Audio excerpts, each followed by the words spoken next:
I always got to double check and go over to my channel to make sure that the stream has indeed actually started.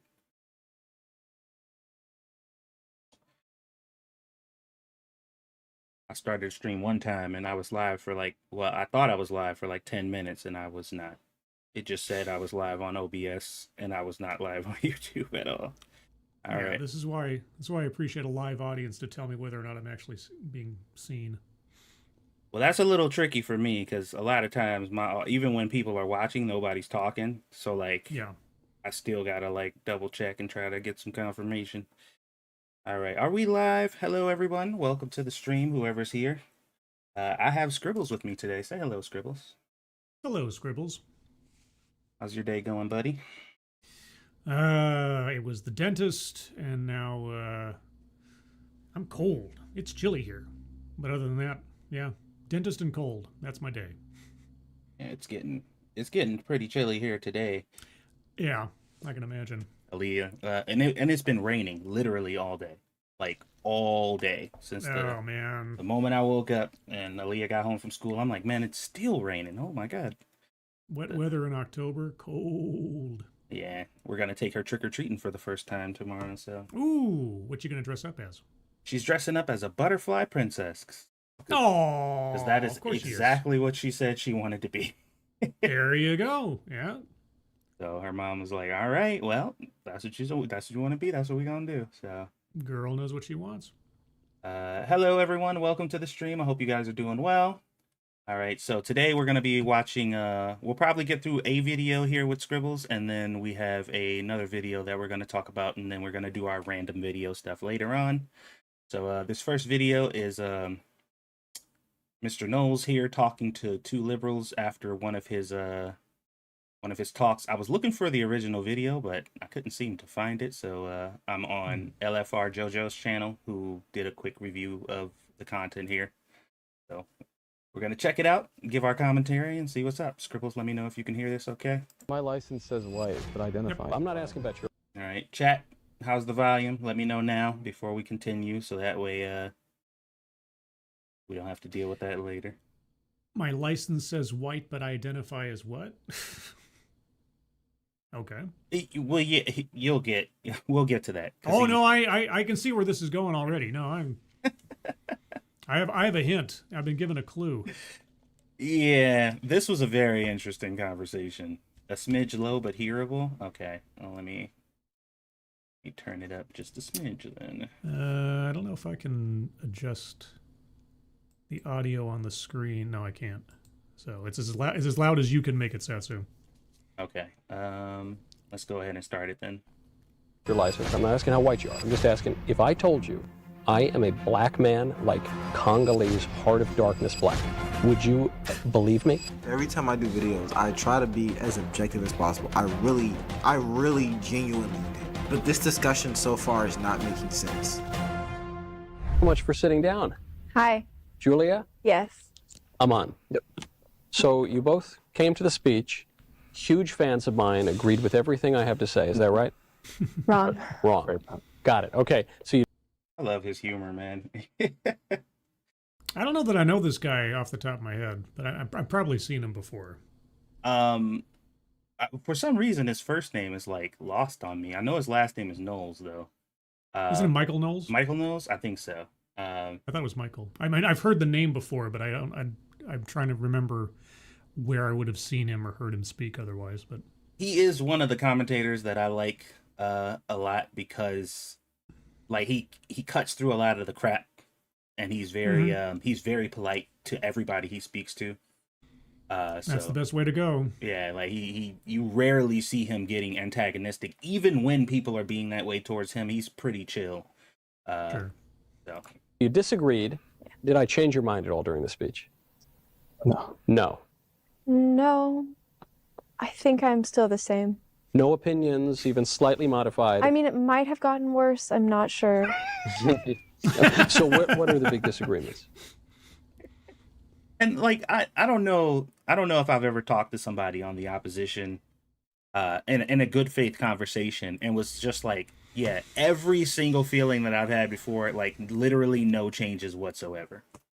like at least a little bit. I'm like, okay, I see in a different perspective. Maybe I think about it a little differently than I did before, even if I still fundamentally agree. But like, it's rare to just be like, yeah, no, I didn't learn nothing, hear anything new. I didn't change my opinions or nothing at all. It's just like, Yeah, I don't know that I've ever been personally in the situation of having a intentional discussion / debate with someone who is on whatever the ideological opposite of me is, and then trying to discuss.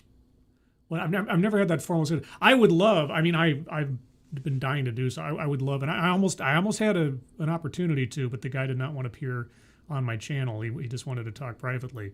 To talk to a DEI consultant or someone in that realm, and just really like one-on-one interview, discuss with them like what do they do, what do they see the value in, that kind of thing. I'd love to do it, and I came this close. The guy was like, no, I just wanted to. He messaged me and he was just like, oh, I'd like to talk to you sometime about that. Not on live stream. He was like, oh, okay. But no, I mean, and this is the. I think if you're going into a situation good faith wise, even if you come out of it and you haven't changed your mind, the most you could, I think, say and hope for is that, well, I understand now better why I disagree. Yeah, or at the very something least, like what that. your actual position is, Yeah, I mean, yeah, either because if you just dismiss someone out of hand because you know they have a different opinion, then you're not learning anything. Maybe your mind will be changed, maybe it won't, but I think it's always worthwhile to listen because maybe, like I say, you'll have a more refined idea of why you are where you are as opposed to the other person. All right, let's continue here. Well, of course, gender was a big talk of the night, but I think we disagree on very fundamental values, whether it be like a religion and its role in government, foreign affairs, immigration. What about foreign affairs, do you think? I bet we disagree on gender and we probably disagree on religion. But what about foreign affairs? I'm guessing you're fairly isolationist when it comes to Ukraine and NATO and the United States. No, not in principle. I'm probably an imperialist. I think empire is a natural form of government. So I might disagree with certain conflicts. Like I think it was stupid of us to aggress in Ukraine. But in principle, I don't have a problem with empire.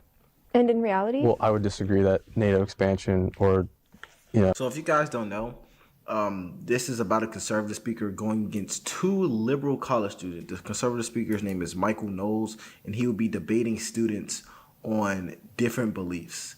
I hope this is a good video. Let's not waste any more time. Get right into it. Please make sure you like and subscribe. Categories we've created that map onto sex of male and female are not useful categories for categorizing people.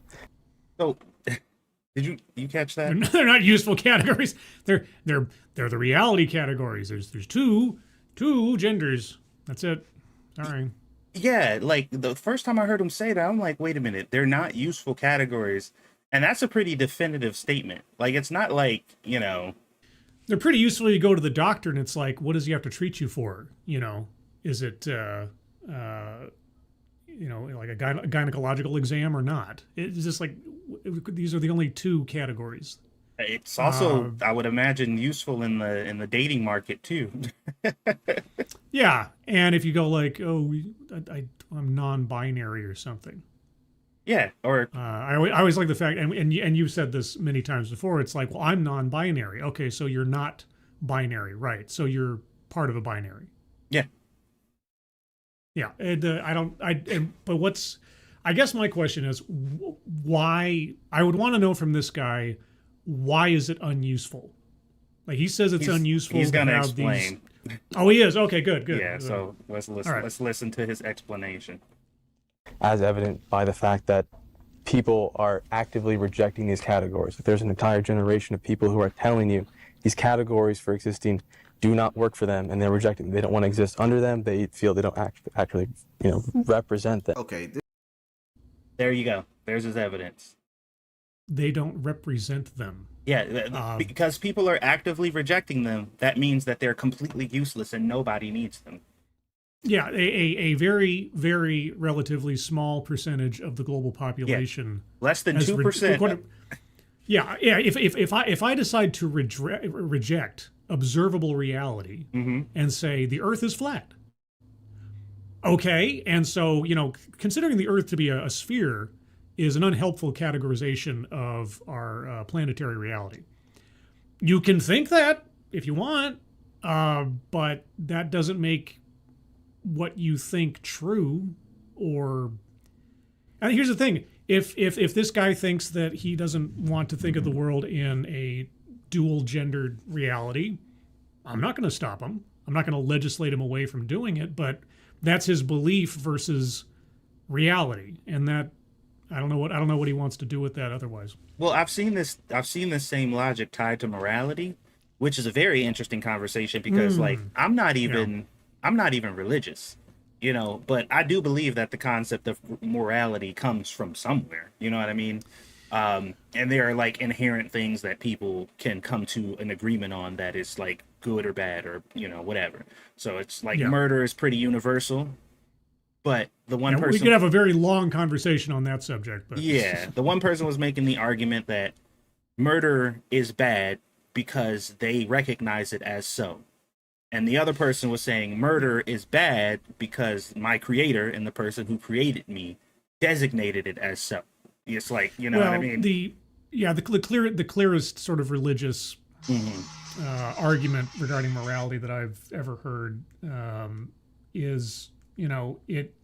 if it took that long before the Ten Commandments came down to understand that murder is bad, something's very wrong. Right. The human race could not have gotten as far as it did up to the point of just as one example of the most well known of moral decrees. The human race could not have survived as long as it did to get to the point of Moses and the tablets, if they didn't already know that murder was bad, that adultery was bad, that theft was bad, or at least against yourself, if not your enemies, because that's a whole other issue.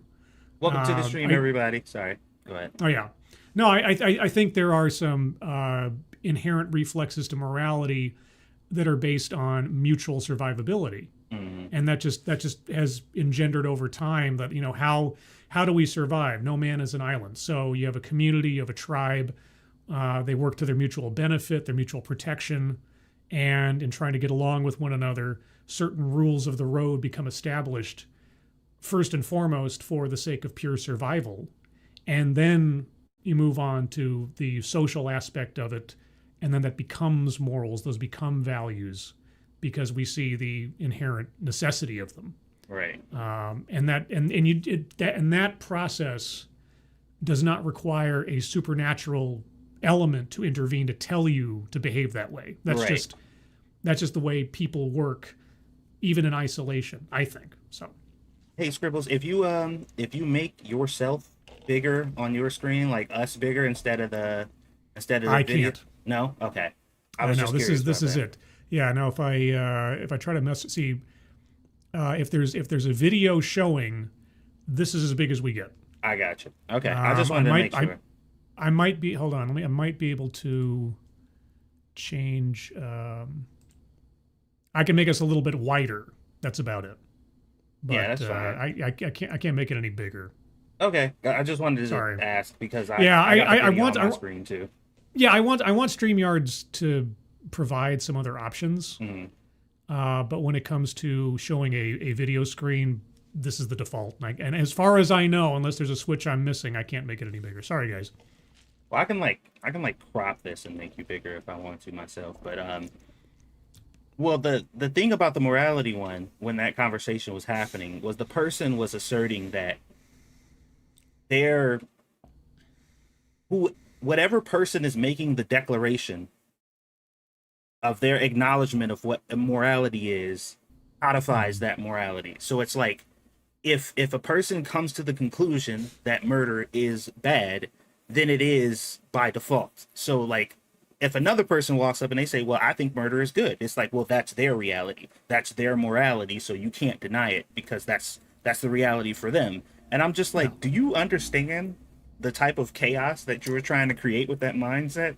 Well, that goes back to I could be mistaken, but the first I ever heard of it was from Aleister Crowley, who was an occultist back in the the early 1900s, and I'm sure it was said before him, but he popularized the phrase, "Do what thou wilt shall be the whole of the law," as in morality is whatever you decide it is.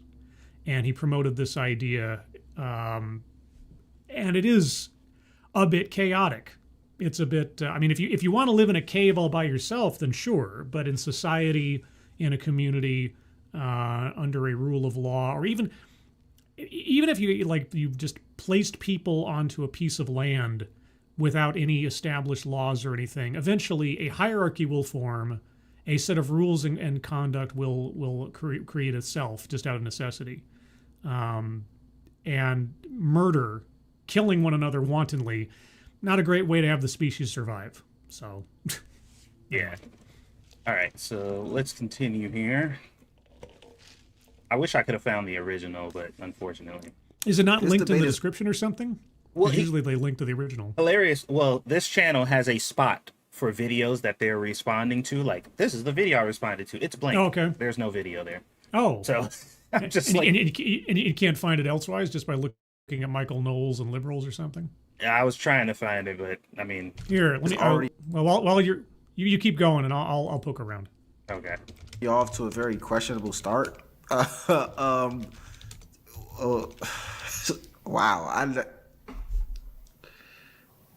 I found it. He just said... You found it? Yeah, hold on. I'll put the link in the private chat. Okay. On here. There you go. So that should be the raw without the cut-ins by the other. All right, I need to move this over here. Here, I will.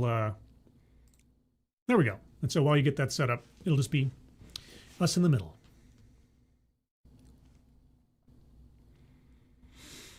And hello, everybody. Oh, by the way, shameless plug, I'm doing a Halloween special stream tonight, 6 p.m. Pacific, 9 p.m. Eastern. We'll be watching a TEDx talk. I'll be dressing up in costume, and I have 2 special guests. Is the costume a surprise? Thank you for the donation, Andrew. Welcome to the stream. I hope you're doing well. Anybody who knows me, it's not going to be a surprise. And no, it is not Captain Ramius from The Hunt for Red October, although that would have been a good idea. I didn't have the time to do that one. Right, let's see if we can get past this commercial. Commercials? Don't you have YouTube Premium?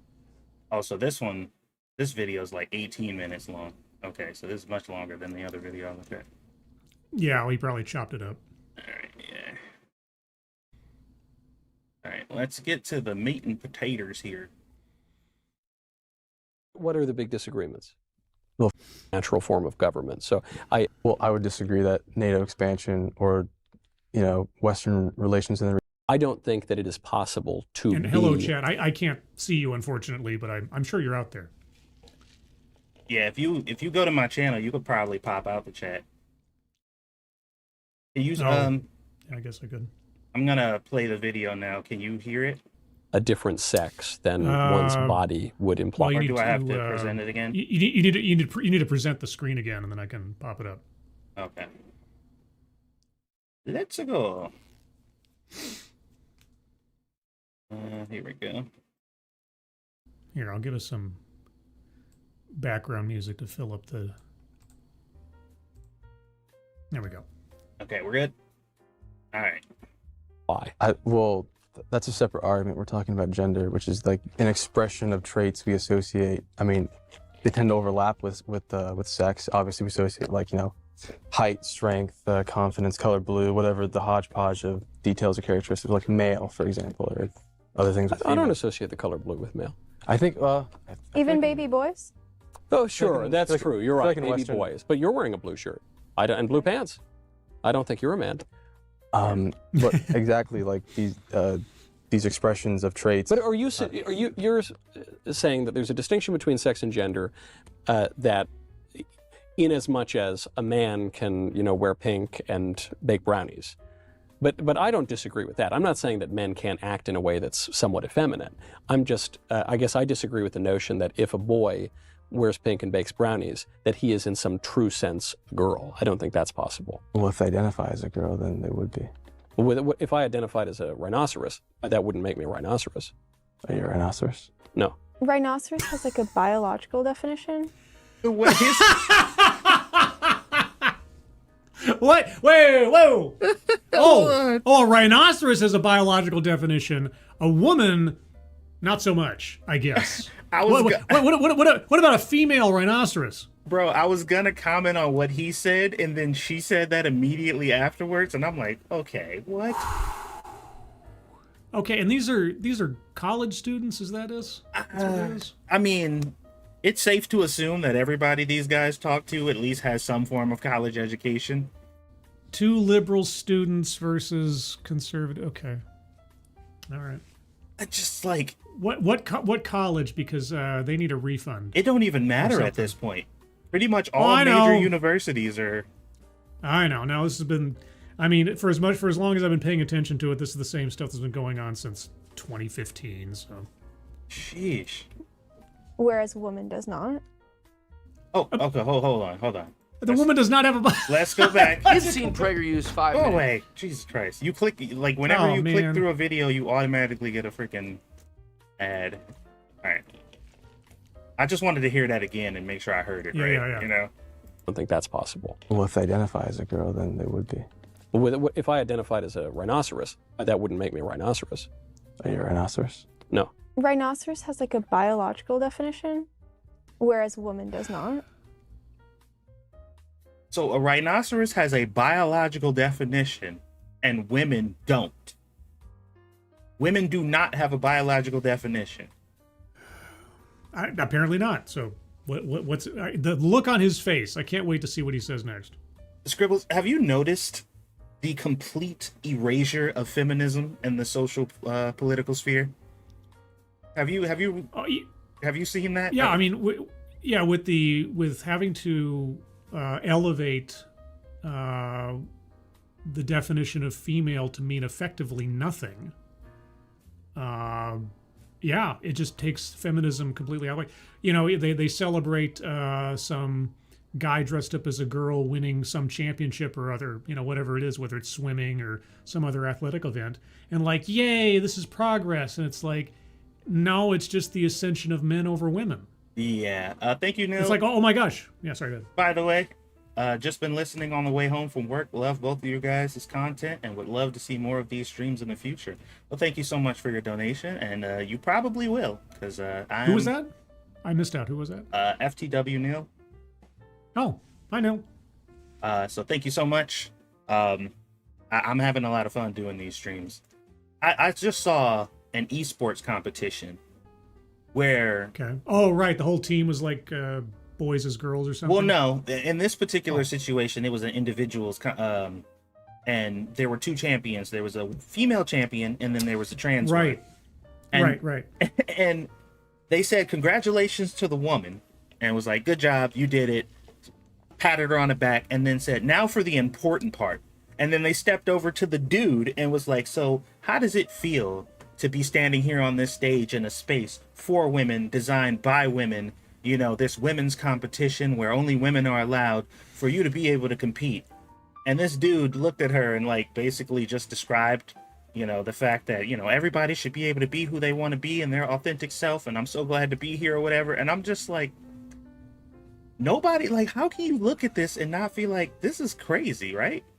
Well, the craziest thing about it is of all the venues in which to try to make that an issue is the one where biological sexual dimorphism is irrelevant. Yeah. It's esports. It's hand-eye coordination and, you know, twitch movements and everything else, which has absolutely no limitation between the genders for success. Well, so having an all-women's esports league seems a complete waste of time to me, but whatever. it does until you actually understand why the female division exists in the first place. Because initially, when esports was really at its height and everybody was trying to get on that train or whatever, there were women entering into the esports sphere, and they were just kind of joining existing tournaments. But what ended up happening is they were getting their asses handed to them by the dudes in these events. And nobody questioned them being there. Nobody was angry that they were there, but they just, you know, they just kept getting their asses kicked. So well, get good, scrub. I don't know what to tell you. So eventually they were just like, you know, these spaces are toxic and they're not women friendly, so we need to create our own spaces so we can do our own thing. And they, you know what it sounds to me like? It sounds more like they had a division between pro and casuals. That's what they had. And now they have their own division, and now men are infiltrating that division, and they're getting their asses handed to them again. So, and they're celebrating it. It's like, okay, well, this is progress. I guess whatever floats your boat. I think woman does. I think you might be thinking. I think a woman does have a biology. The woman that it has like a definition, God. but it has nothing to do with like genitalia or chromosomes or physical appearance. So female. She, by the way, she's saying this with complete confidence. Like it's just fact. No, I know. Yeah, they're trying to divide up between sex and gender. It's always this division between sex and gender, because if something is effeminate, that's not sex, that's gender. And it's but even she's trying to deny the actual existence of womanhood, period. Like she's claiming that women literally don't exist as a singular entity. No. She was making the distinction between female and woman. Was she? Woman is that's what she says. She says that woman does not have a biological definition, and she says, I think you're thinking of female. She's trying to. Go ahead. Oh, so she's trying to. Yeah, I just wanted to hear it so that way. Yeah. You might be thinking of female. The woman that it has like a definition, but it has nothing to do with like genitalia or chromosomes. Okay, or so she was appearance. making the distinction. So female, I think you might be getting it a little reversed. Usually you would say woman refers to sex, and female would refer to nouns, for instance, like gendered nouns, but now it refers to this. Actually, I think he might have it backwards.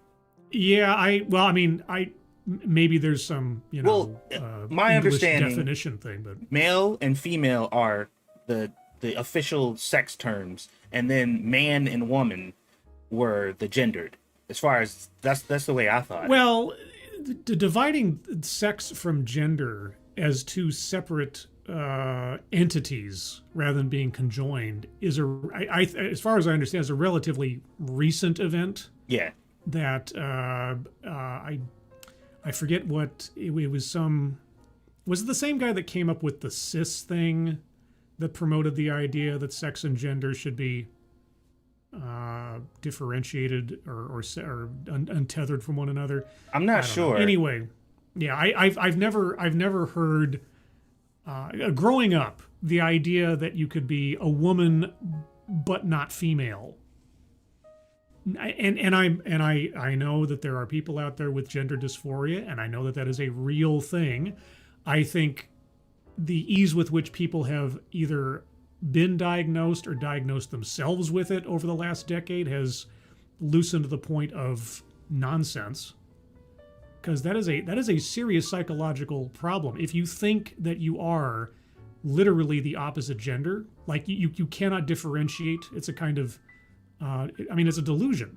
Well, yeah, but it's not a healthy thing. It's not a fun thing. It's not something to celebrate. There was this just as a comparison. There was a video way back in the day that the Internet Aristocrat, aka Mr. Medicare, did. Yeah. On headmates, and it was this Tumblrisms video. Yeah, and people talking about their headmates like, oh, I'm a binary system, or I'm a multiplicity, or I'm this, that, or the other. And what they're describing in very whimsical terms is schizophrenia. And if you actually have schizophrenia, it's not whimsical, it's not magical, it's not fun, and it's not something to be either celebrated or something to be coddled. It is a serious mental disorder. And so people who play at this idea that you can be one gender or the other, to me, I've met, in my real life, I have met someone, because it is a rarity, but I've met someone who actually had gender dysphoria. Right. And tried my best to understand what the world looked like to them, and it wasn't happy. And it's sort of like, I mean, it's almost the exact same thing. You ever hear those people who come up with this idea that their arm doesn't belong to them? Yeah. And then they seek out surgeons to physically remove their arm because it doesn't belong to them. Well, imagine if you felt that way about your entire body, your entire being, all the time, every day.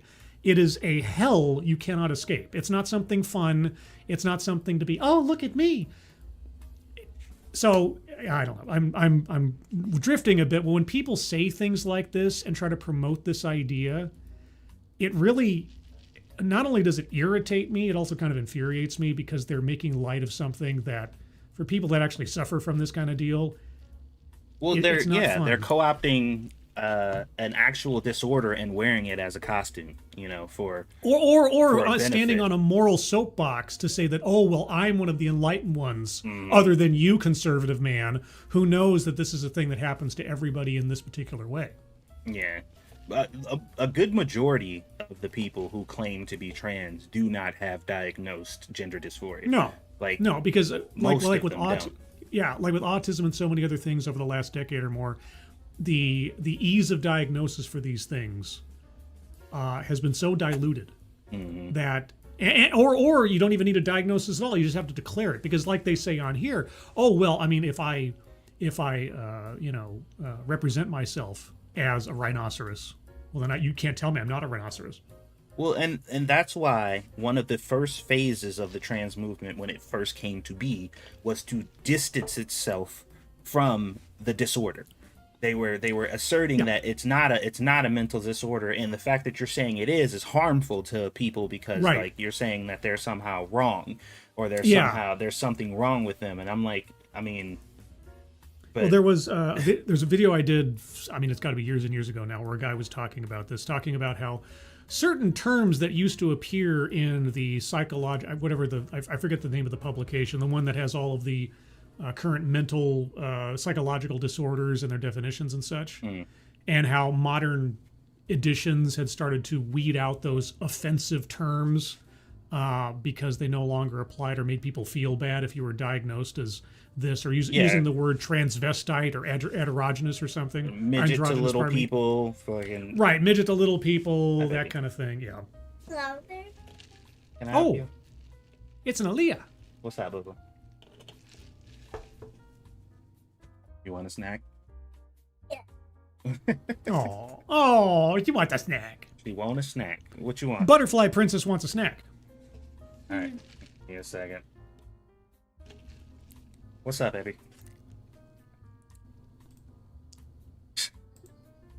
Okay, she's squeaking at me.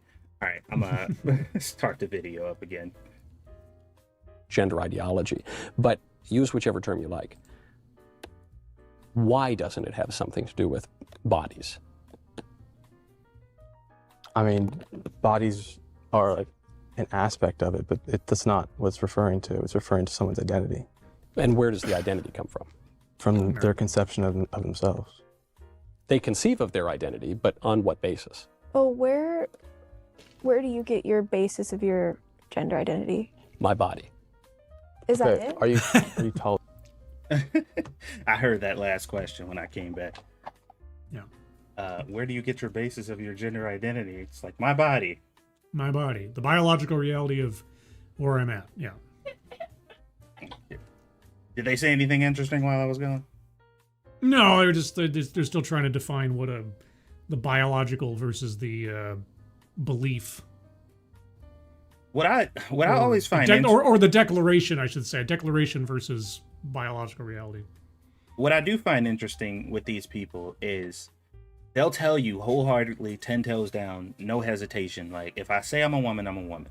And they'll be like, absolutely, 100%, no questions asked. And you're like, I'm a woman. And they go, well, how are you a woman? Like, you can't just say that. And I'm like, wait a minute. Like, you literally just told me that it doesn't matter what the situation is. If you declare that you're a woman, then you are. And there are no other parameters that have to take place. And they're like, well, you can't have this conversation about abortion because you're not a woman. And you're like, yes, I am. And they're like, no, you're not. And I'm like, how can you say out of your mouth, no, I am not, when you just declared to me that if I say that I am, I am. And they're like, because I know that you're not, you're just pretending. And I'm like, how? You just told me that that can't happen. Yeah, the barrier for entry has to be 0, because otherwise then you have people actually asking you questions and challenging you, and you can't have that. So you have to set the rules as none. Are you trans? Yes, I'm trans. How are you trans? Because I said so.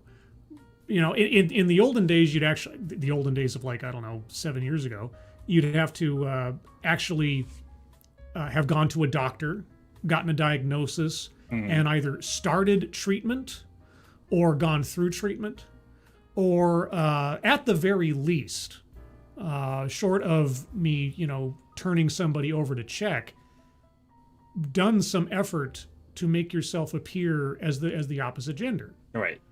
But I mean, if I just put on a wig and walk into a girl's restroom, I'm okay now, because that's where it's at. Or I don't even have to wear the wig now. Yeah. I can just say, well, I'm a woman because I said so. Yeah, and they're like, and I'm like, is it really that simple? And they're like, yes. I'm like, okay, so it's that simple. And they're like, no, it's not that simple. I'm like, wait, well, which one is it? They're like, well, the answer, the answer is whatever's convenient at the moment, which is how they operate on everything. They're like, we don't there's no foundation to any of our beliefs. The answer is whatever is convenient at the moment. And that can literally change from second to second. Yeah. Yeah, because I said so. You know, it's the kind of thing you'd hear from your parents when you're growing up that isn't a very satisfactory answer to anything. Right. But you don't have any leverage to say otherwise. But now it's like, okay, I don't want to live under your rules, man. I don't want to deal with your systems, man. So I'm just going to say what everything is for myself. Man, you can't stop me. And like, okay, and here's the thing. If this, let's say this redhead on the screen here, let's say she declares herself to be a man. Let's just say she does. I'm a man. Like, okay, what does that gain her in that moment? Or the other guy says he's a woman, or whatever, or I'm non-binary. What exactly at this point? Because these declarations are so common now. They're not some Tumblr fringe stuff from 2014. What status does that provide? Because the population where making such a declaration makes you special is becoming smaller and smaller as it becomes more mundane and ridiculous, depending on which side of the aisle you're on. Well, also too, like, if you look at like trends and stuff, there are reports and stuff coming out saying that now that enough people have kind of got fed up with it and being trans isn't really popular anymore. Like most people, like the amount of self-identifying trans people has declined. And I'm like, how the fuck is that even possible? How could that even happen? You know, unless they're dying. Well, the thing that makes me most depressed, if I stop and think about it for a second, is how many kids under this trend ended up getting their bodies messed with in either permanent or otherwise ways that didn't need to happen because they had some adult behind them pushing them on. Oh, yeah. Making them believe and cheering them on for something that was probably a momentary phase. Yeah. And turning it into a lifelong affliction. And there is no coincidence that every time you see a person like, hey, I'm a trans non-binary person and I'm dating a trans non-binary person and both of our children are both trans and non-binary. I'm like, really? Y'all hit the lottery that many times? Like it's a separate species or something. It just doesn't... I'm supposed to believe y'all hit the lottery that many times, huh? Okay. All right. Likely story. Tall or short? I think I'm the average American height. Okay. I'm shorter than Aaron Judge, taller than a pygmy. Yeah, but those, for example, those categories are relative. Yeah. Like they can refer... So relative to height, because this thing refers to a body, for example. So does, tall or short, but those categories are relative. They don't refer, there's no absolute tall, like if you're 5'9", you fall into finally short. You finally make it into, it's a spectrum. Right, oh my but when God. it comes to sex, a relatively human construct. I would love to see these two's class schedules. But those, of course they're relative because we have measurements and one's short and one's height and relative to one another. Yeah, I mean, again, I'm taller than a pygmy. I'm not as tall as LeBron James. But this is It's relative. This is why you cannot, like, one of their biggest flaws is in order for their ideology to work, they have to completely do away with the concept of normalcy. Like it has to not exist. But I'm like, that literally can't be, because the only way you can have these factors exist is a baseline of normalcy. So how do you know if a person is tall? Like, how are you able to even come to that conclusion? Because normally people aren't that tall. Like, it's just common sense. Well, and the two of them sit there, and I think they think they're being smart. Yeah. They're not being smart. They're trying to sound like they're engaged in this conversation in some kind of critical way, but it's just gobbledygook. And it's not even good gobbledygook. Yeah, because the baseline of the way that they were taught to receive, distribute, and acknowledge information is all based on buzzwords. It's just like, if I use this term, then it'll resonate with the type of people and the type of training that I got in order to interpret things, because the terminology and that's why words are so important to the left, and the way that they use them. Where you can see, like, a left-wing demonstration is a protest, a right-wing demonstration they are agitators, and it's like, that's important. It's important and imperative that they make that distinction, because it matters. I encountered this once with someone in my real life, and this was, it was either just before or just after I started my YouTube channel, and we were talking about something, and then the subject of gender came up. And this is back when it was still kind of a newish thing that people were getting all worked up about. And at some point in the conversation, she turns to me and she says, because gender is just a social construct. And she gives me this look like she's, and not in a mean way or anything, but she gives me this look like she's really happy with herself for having said something really smart. Yeah, because I'm she looking at her successfully like, said the line that she was taught to say, and she's like, I did it. Yeah, she quoted the line from the book she was reading that told her how to be smart about gender. And I'm looking at her and I'm like, no, it's not. Just like, no, hey, okay. I even said this. So when I was born, the doctors just flipped a coin, or they just sort of had a little meeting and had a vote as to whether or not they thought, maybe it's a boy, maybe it's a girl, or they threw a dart at a board or something. It's not a social construct. Whoa. I mean, there are. I have always conceded there are different ways of expressing one's gender that vary from culture to culture. Showing off you're a virile man is different from one tribe to the next. But at the end of the day, there's still the binary difference between the two, no matter how you express it. Well, I just, like, even if you concede to them that it is a social construct, acknowledging that in itself does nothing for their actual argument. Because let's just say, all right, fine, it's a social construct. Now what? Does that mean that it's not relevant? Because if that's the case, then we have to put every social construct in existence under scrutiny and say that they are also not relevant. And I'm pretty sure there are social constructs that you subscribe to that you think should exist for various reasons. So, like, murder is wrong. Hello? Murder is wrong is a social construct. Exactly. It is something that we have decided as a people. That is the thing. And you look in some places, or maybe some different cultures, maybe some hidden tribes off on some island somewhere where they don't have that mindset, where freaking tribal sacrifice is just like a Tuesday. You know what I mean? So it's you can't really operate off of that, because if everybody's right, then nobody is. Like, there has to be some kind of line. Yeah. Dude, I'm sorry. I have to split. Now, if you want to keep going, I can let this keep running. Well, no, because I could just shut up, because I got your face up here or whatever. But if you're skedaddling, then I can just move you and then make this larger, so we're good. Well, I mean, I have to keep letting this run for you to be sharing the screen. No, I don't need to share the screen if you're not here. The whole point of sharing the screen was to have, you know. Oh. Yeah. Okay. All right. Yeah. Yeah. Sorry, everybody. I'm on a bit of a tight schedule today, so I got to split, unfortunately. So I will exit. Satsu, thank you so much for having me on. Yeah, no Appreciate problem, it. man. We can do this again sometime in the future when I'm not under such strictures. And I'll try to not randomly call you out of the blue and just. Oh, even if you wanted to. I mean, either I can or I can't. And if I can, here we are. Right. But yeah, everybody, nice to see you. Hope everybody has a good rest of the evening. And yeah, in about 2 hours over on my channel, Scribblez, be doing a TED Excellence Stream special Halloween episode where we're going to learn about defanging vampires. Oh, wow. That should be good. What does that mean? Literally? Figuratively? Probably not literally, but you never know. It's TEDx, so find out with me. I'll be in costume, and I'll have 2 special guests. What time did you say? You'll never guess who they are. At least you probably won't guess where one of them is. But anyway. What time did you say, Scribblez?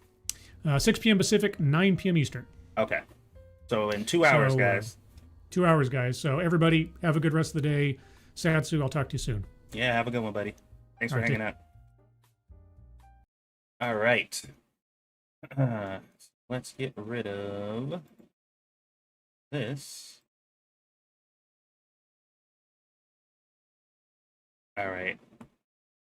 Like his little, I forgot that he had that music playing. Could you guys hear that music he had playing or whatever? That's like his afternoon coffee shop music.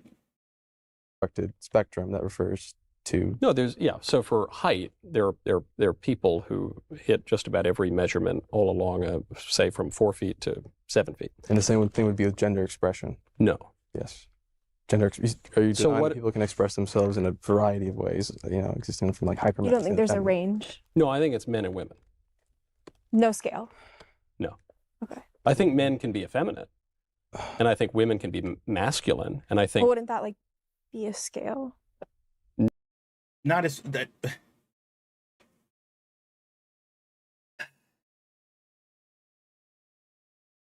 It. The problem is we're operating with logic and reason, and they are operating in some fantasy land. And it's like it's frustrating to try to converse with somebody who does not operate in reality, because like there's no way to formulate a logical argument against pure absurdity. Like you just can't do it. It's almost pointless to even try to do so, because like these people are not on the same plane as you. They're not operating on the same planet. I don't even know, like, what do you even say to that? Jesus Christ. No, because I think men should act like men and women should act like women. Okay, so well, we're really now we're coming to a value judgment that they should act. Scribe was here. You missed him. They can, but they should, Yeah, like I think my eye should be used for seeing. I don't think my eye should be used for playing golf, for instance. I think that things can be known by their function. So if you have a womb, you could bear a child in principle. Maybe not particularly, but in principle you could bear a child. You don't have a womb, and you can't. And this tells us something about your sex, and it tells us something about your gender. Okay. Which I don't think are really so neatly distinct. At what line do I stop becoming a woman? Is it? Well, I don't think you'll ever stop being a woman. And that's the point right there. At what line do I stop? Because you don't. You are, period. Based on your fantasy world, there's some kind of line where if you I like, baking, and I like playing with dolls, and I like wearing pink. Oh, you cross that line, now you're a woman. Like, it don't work like that. That's not how it works. And the funny part about that is, in order to have this scale of even asking the question, like, at what part do you become a male or a woman, is an acknowledgement of the binary. Like, you have to acknowledge the fact that there is man and woman in order to even come to. But even them, they say there is no binary. Like, there's no baseline for man and woman. But I can tell you that I feel like a woman, even though I can't explain to you what that is or what that means. And that always got me. It's just like, I feel like I'm a woman. So I have this type of, I have gender dysphoria. I feel like a woman. And I'm like, how do you feel like a woman? What is a woman? And they're like, I don't know. I have no idea. There's no baseline for what an actual woman is. I'm like, then how do you know you feel like one? Like, how could you possibly know you feel like something that doesn't exist? It's like that whole thing, like, if I've never okay, if I've come from a place where tables do not exist, like in this place where I've come from, the concept of a table is completely non-existent. Like it doesn't exist in the realm that I come from. And I say, "Hey, what's that?" And you say, "Oh, that's a table." And I'm just like, "Okay, what the fuck is a table?" And they're just like, "Oh, it's something that's table-like." There you go, answered your question. And I'm just like, okay, so what's table like? Like what does that mean? I still don't know what a table is. So telling me that something is table like didn't answer my question because I don't know what a table is. And they're like, oh, well, it's an object that serves the same function that a table does. And I'm like, okay, what's a table though? You get what I mean? Like you still have not established the baseline question. And if there is no answer for that, then how can we ever get anywhere? Like so when I like you telling me there is no baseline for woman, we don't know what a woman is, but I know that I feel like one, and I'm just like, well, how do you know you feel like you see what I'm saying? Like we need to reopen the asylums is what I'm trying to say, guys. That's the point that I'm trying to get to. It sounds like I'm rambling with a bunch of nonsense because that's exactly what's happening right now. We just need to open back up the asylums. That is the problem. Keeps redefining sex because Oh wait, that wasn't the right one. Here we go. I think you're just a woman. okay. So And I think that's a nice thing. I think it's yeah, good to be a woman. no, I love being a woman. Yeah. I believe How do you love being a woman? What do you love specifically about being a woman? Exactly. What about you do you love that is womanly? I wonder.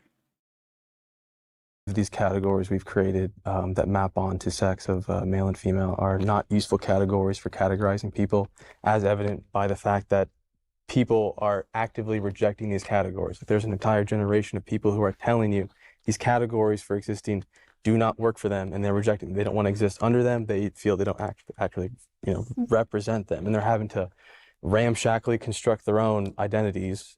Everything about Mint Mobile. Go away, Ryan Reynolds. I like you, but get off my screen.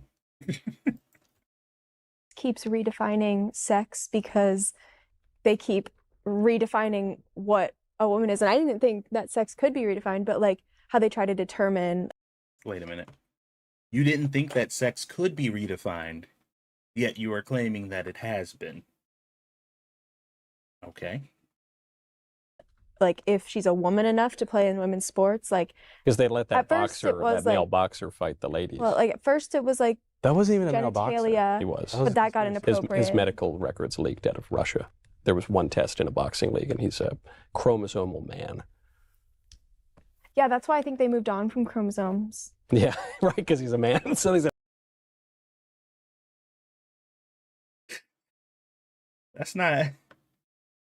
That's why I think they moved on to chromosomes, because they discovered that actually determines what you are.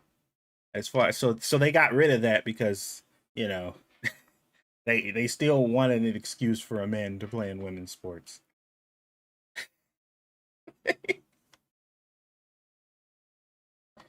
Oh my god, dude. I need to know. Like I'm curious what it is like to live as a human being who does not operate at all in any form on any type of logic or reasoning. where literally everything is anything and anything is all things, but nothing at the same time. And everything is true, but also false, because everything that's false is also true. Because I said so. Does it not? Like, it has to get confusing, right?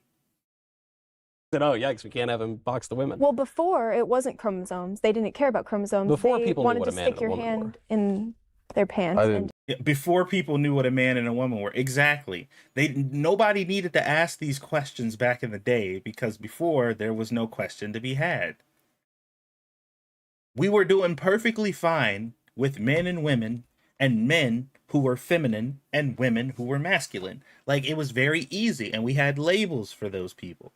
Like, it was very simple. It was pretty straightforward. And then we had people who existed with gender dysphoria who had their own type of issues, but that was a separate category of people with an existing mental condition.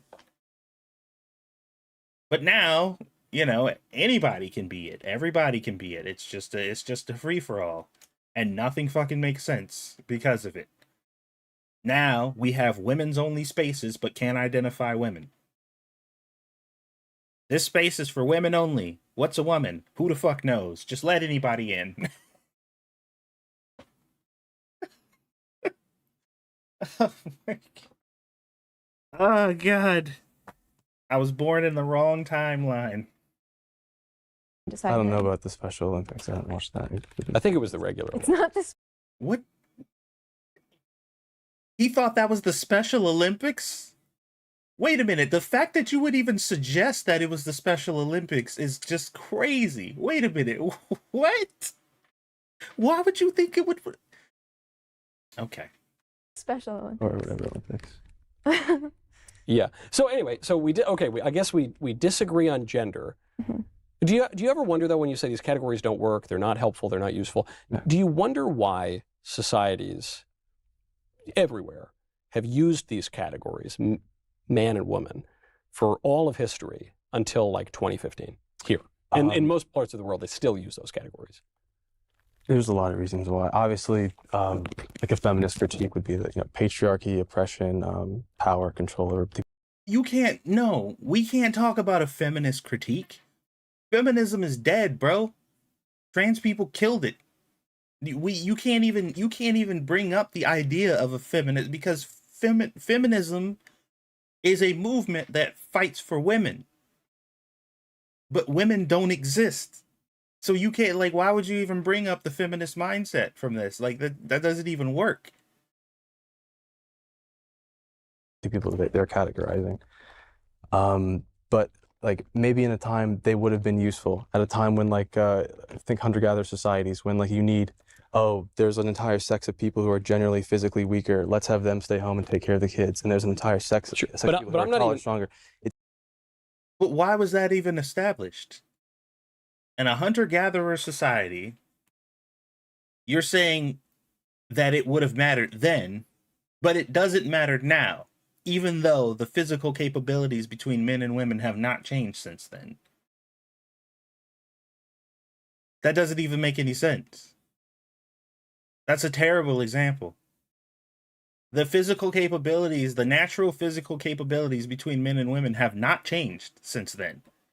Or at least not by much, not so noticeably that there is no functional difference between men and women. So why make that distinction? Satsu, where do babies come from? Babies come from hold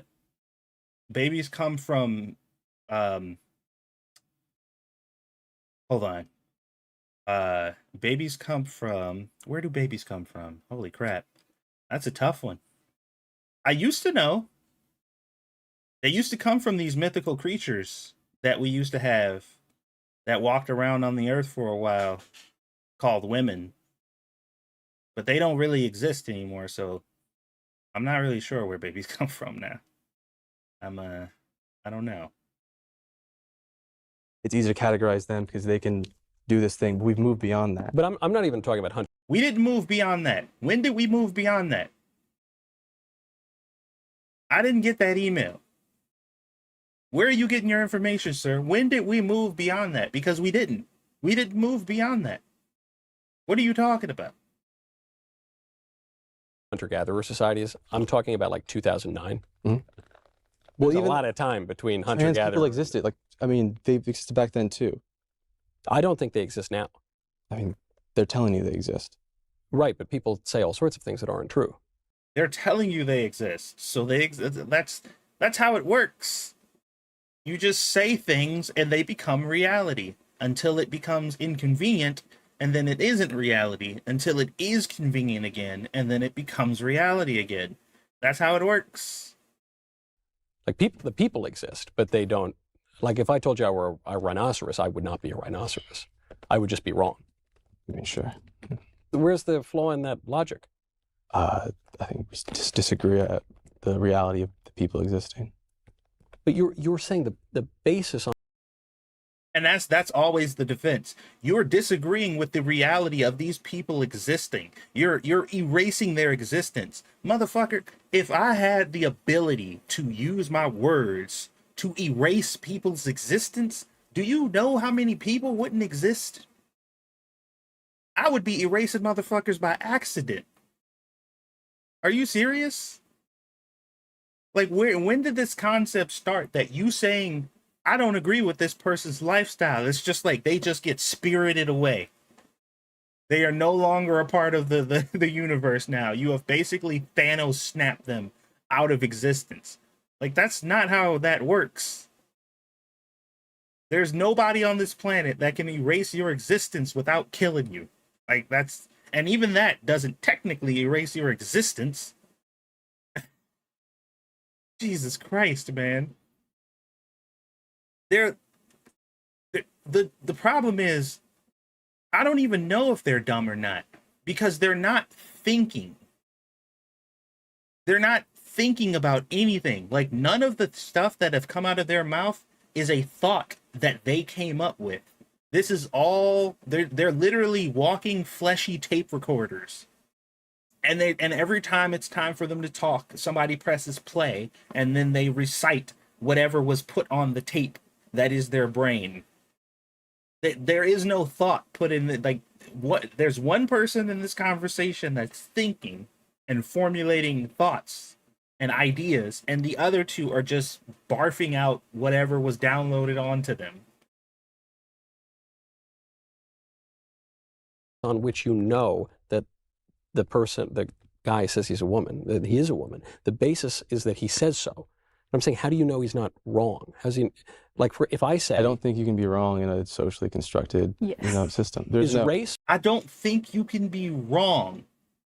I do not think you can be wrong in a socially constructed system. Think about the implications, bro. Oh my God. Could you imagine? Could you imagine a society ran off of that premise? If it's socially constructed, then you can't be incorrect about your viewpoints on it. Okay.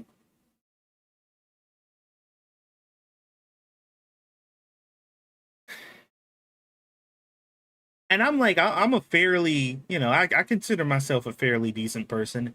I can think of 1,000 ways to commit ultimate evil running off of that premise alone. Like, that premise alone could enable me to do some ungodly things off of the premise that, hey, it's a social construct, so you can't tell me that I'm wrong. Whoa, that's crazy. It's biologically determined or socially constructed? Socially constructed. Okay. What if I told you I'm a black man? His Am I a license black man? says white. My license says white, but identifies. I'm not black. asking about. Who cares? Nobody gives a fuck what your license says. That doesn't mean anything. His license says white, but he identifies as something else. Like, that doesn't mean anything.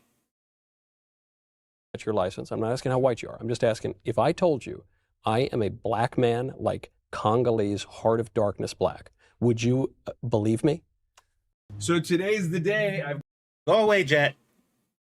I like you too, but I don't want to see your face right now. Get out of here. You could be, I guess, but no. Yeah. You could be, I guess, but no. His answer was, you could be, I guess, but no. If I told you that I was a black man, would you believe me? You could be, I guess, but no.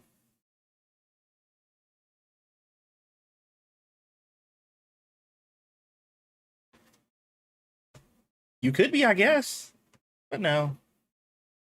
Like, I could be, but no. I could be or no. Because I know you. I wouldn't believe you, but yeah. Because I know you, though. Wait, hold on. We're adding a whole nother layer. Wait a minute. You're telling me that I can't tell you that I'm a woman because you know me to be a man? Is that the determining factor? Can that stop somebody? So if I know somebody to be a woman and they tell me that they're a man, I can negate that because I know them. And I can tell them that they're wrong under those grounds.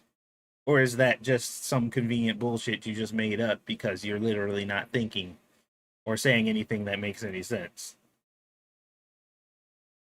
Yeah, if I didn't. You would not believe it. But it's a socially, I mean, I think the construct. It's socially race, constructed. You're proving the point that race is not a useful construct to have anymore because it's a socially identifiable category. You don't, it's not useful. Meaning, Not anymore. Meaning you can't, race does not allow for any distinctions. It doesn't give you any useful information. You can't draw any conclusions. So you can't say that I am not a black as ink Congolese man. There's so much more to say. I don't even, like... I'm just floored right now. American meat delivered. Okay, like the category, for example, of like water, it refers like generally to like a real, but it doesn't tell you like, is it salty water, this type of water.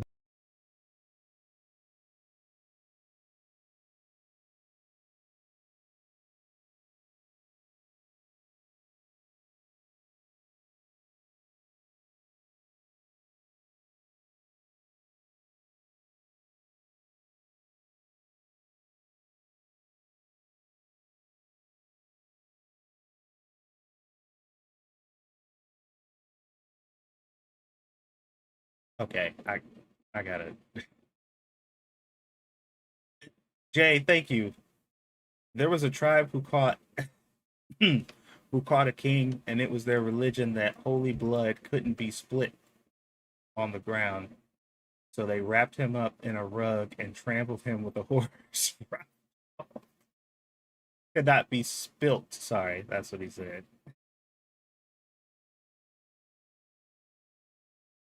Thank you for the donation. I need to listen to that again because That type of water. I'm telling you, these categories. I love.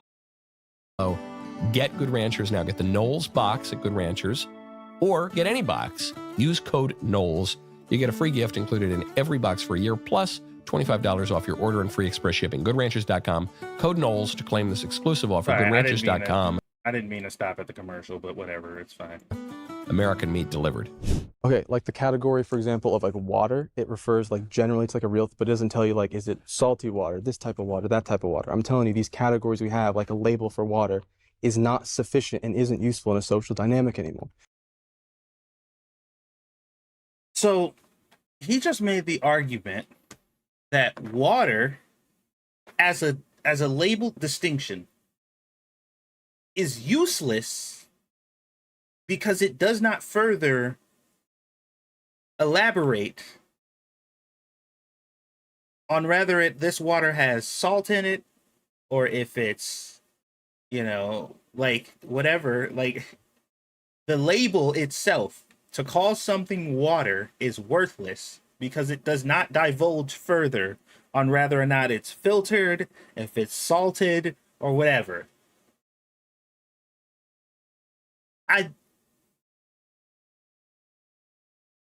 Here's the thing, though. This is here's the mind-blowing thing. I'm about to destroy your brains with this one. If I have a cup of filtered water a cup of regular water and a cup of ocean water, and let's just say maybe some river water. All of these cups are filled with water. And all of these things will remain water, regardless of whatever the distinction is. If you add salt to water, it's water. If you filter water, it's still water. And that's the point. If you are a woman and you dress like a dude, you're still a woman. You're just a woman that dresses like a dude.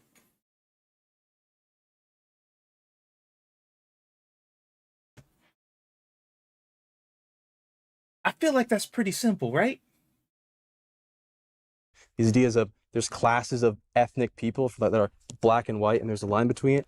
There's not. It's a spectrum of people, both biologically and socially, and these categories don't work. And Okay, all right. So on a fundamental level, because Charlie Kirk kind of had this idea too. This is a he'd be really pissed off to know this, but this is actually a Charlie Kirk talking point.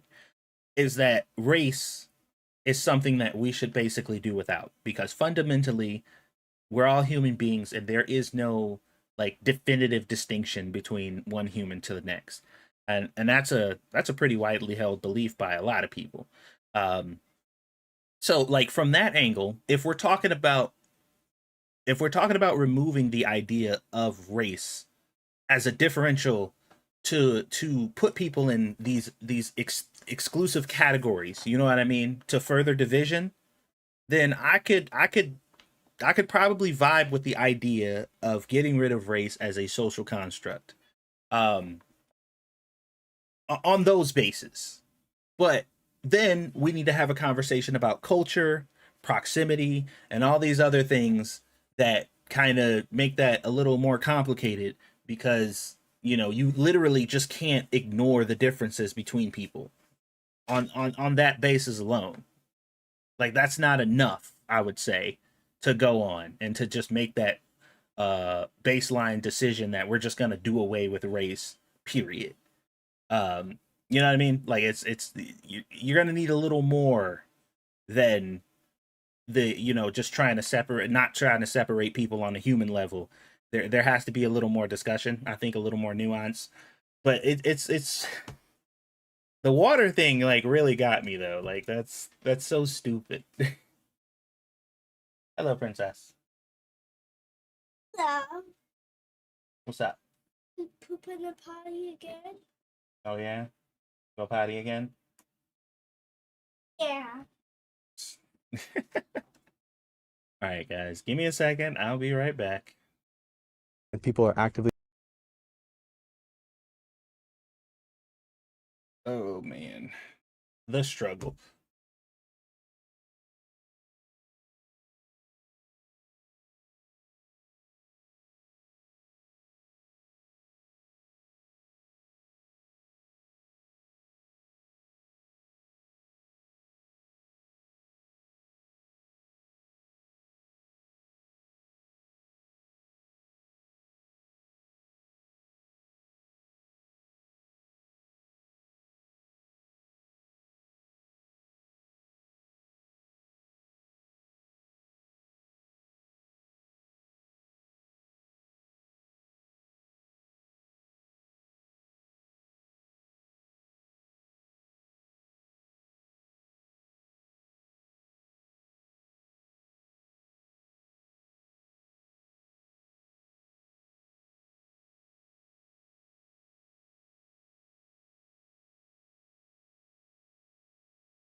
Okay, sorry about that. The goblin is clean. Okay. Sorry about that. We have returned. Rejecting them, especially in the gender category. Would you drink salt water? No. So it is useful to know if the water is salty or not. Yes. But you just said it's not useful to have like these the category of distinctions. just water, just telling you this is water. It doesn't tell you what kind of water it is, all the details about the water. There's different types of water. Right, so I'm saying I'm a Congolese guy. Am I telling the truth or not? I mean, you're from Congo? What do you think? I think you're Italian. You don't know?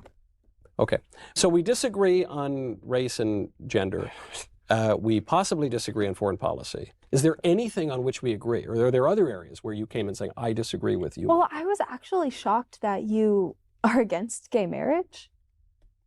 Why did that shock you? I don't know. Okay, I need to hear the explanation first. I thought we were beyond that. Barack Obama. I thought we were beyond that. What the fuck does that mean? What does that mean? In 2011, opposed gay marriage. Barack Obama is bisexual. Well, now we might agree on. Where did that come from?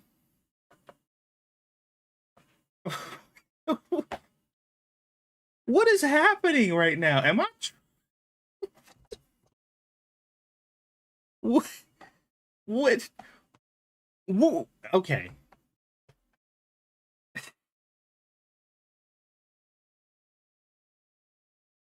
I didn't know that. I get. She just said that like that was an actual fact. Am I the ignorant one here? Did I? Am I the only one who didn't know this? Okay. Something, but that's unsubstantiated. Allegedly, reportedly, I'm not making any claims. Okay. Regardless, Right. he still opposed it until 2011. He was considered quite progressive and leftist for his time, which was only 13 years ago. Not even 13 years ago. It was 8 years ago he left office. So I'm just surprised that you would be surprised that I, a Catholic conservative, would believe what all the Catholics and conservatives have always believed. I mean, as far as I'm aware, isn't your Pope pretty inclusive of gay marriage? Oh, right. No. He says God can't bless sin, so he's totally opposed to gay marriage. And he also said, "C'è già troppa," which literally translates, please pardon the dirty word, that there's already too much faggotry, is the translation. That was like a few months ago. Well, I guess that answers that question. I don't think these people understand the fundamental difference between saying like you are allowed to be this thing. If you say that you're gay, like that's totally like, you know, I acknowledge your ability to do so and to be so, but I don't support it. Like, I'm so confused at where the disconnect is here. Cause she's like, we've moved past that. Who has? Who's past that right now? Like what determining factor? What I don't get it. Like what gives you the right to say that exactly? Who are you speaking on behalf of when you say I thought we were past this? Because she's looking at a Catholic conservative and she's saying, I am surprised that you, a person who follows a faith that tells you a specific thing that has always been for all of its existence, I'm surprised that you haven't just like thrown away your faith and said that no, something else is true. It don't even make sense. This must be old, probably. I don't know. I don't know when this was done, but still. Nothing else we agree on? I'm sure there are fundamental things like murder is wrong, but I guess in the political economy we're talking about now. Murder's wrong? That's a social construct.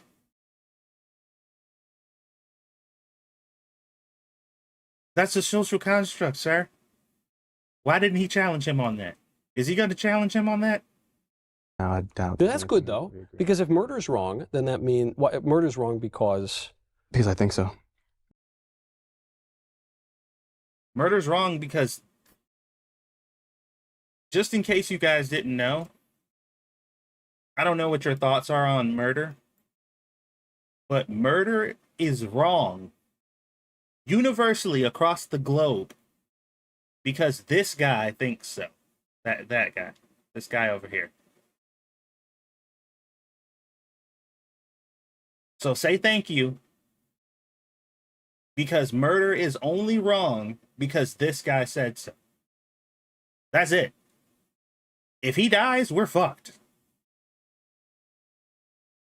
Let's hope that nothing ever happens to this dude, because the only reason that murder is wrong is because this guy said so. And he thinks so. The moment he disappears or something happens to him, then it's free game now. Not because of the body. I don't have to refer to something out there. Right, it's a first principle. It's just a first principle of practical reason, which it's what C.S. Lewis would call the Tao, or the natural law. So, okay, we agree that natural law, but No, you disagree. we don't believe in natural law. You just said you do. No. You believe in first principles. You're saying you don't need to prove that murder's wrong. You just know it's wrong. There's no proving it's wrong. You can't. Right. You begin with that. It's a premise. Natural law. Well, no. There's no absolute. There's no like abject morality. You just said it's wrong to commit murder. To me. But not to me. I agree with you. I can accept that it's relative and not objective. You previously said it was. We can agree on fundamental things. Murder is wrong. We can agree. That's just. Why do we agree? I guess we both agree murder is wrong. Why? I don't know how you can. I guess because God told you that's wrong. But for me, well, we can agree it's also from the natural law. Well, both selfishly, it's good for me to agree that legally it should be illegal because that incentivizes like a stable society. But also, I have empathy for people, and I'd like to see them not murdered. So that's my incentive for believing it's wrong, both practically and morally to me. So, I'd really like for these people to be sitting across a person who's like, okay, so you're saying that this socially constructed thing, the validity of his existence, and whether it is a definitive truth or not, is based solely on if I say so. So you're telling me that murder is wrong because you say so.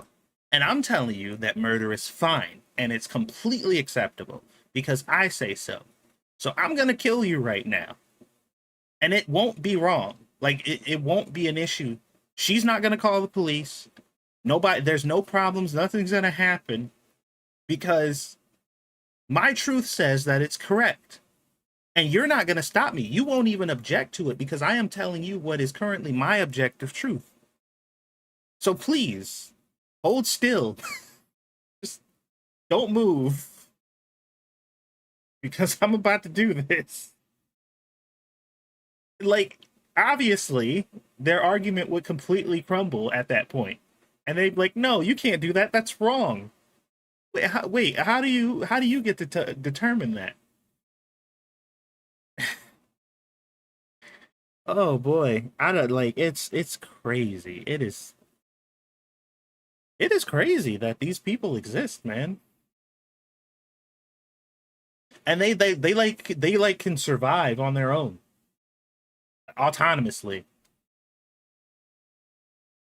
That's fascinating to me. But that's pretty much the video. There's like there's a little bit more, I guess. I reject the idea that there's an absolute morality. Well, we almost agreed. I reject the idea that there was an absolute morality. I mean, sure. That's fine if you want to do that. But I wonder if you reject the idea that there is an absolute morality in all aspects of your life, under any circumstances whatsoever, or just when it's convenient. Murder is wrong, but ask him if he thinks so when it comes to Charlie. Well, no, that's different because Charlie was a Nazi. He killed millions and millions of people. Allegedly. He was an evil person. His words, like, it injured a lot of people. So like he, you know, it's different because he deserved it, I guess.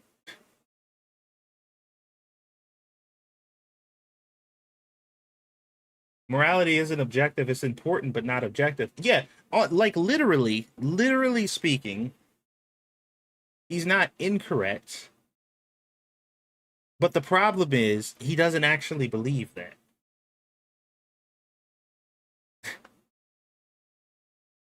The problem is he doesn't actually believe this, because the moment that it's challenged or framed in a way that does not benefit him, then he would immediately change his stance on it. So it's not like if he was genuinely like, this is 10 toes down, this is what I 100% believe, and I will stand on it no matter what the scenario is, I will never change the standpoint. That's not true though.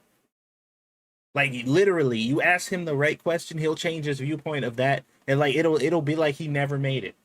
It'll seem like that was never his position to begin with.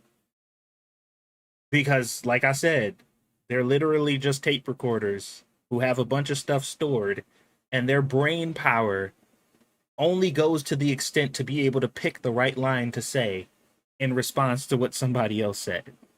That's it.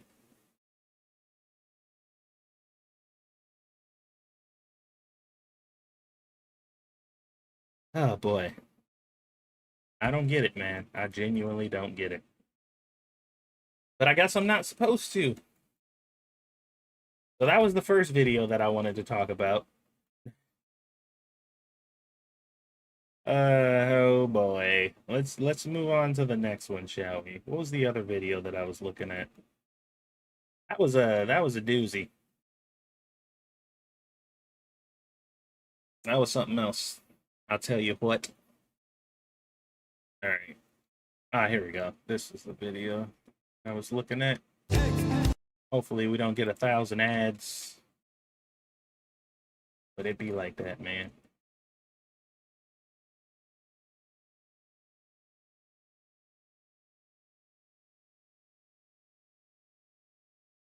Okay, so I watch this person a lot. This is one of the professors that does the that like he like live streams his classes or whatever.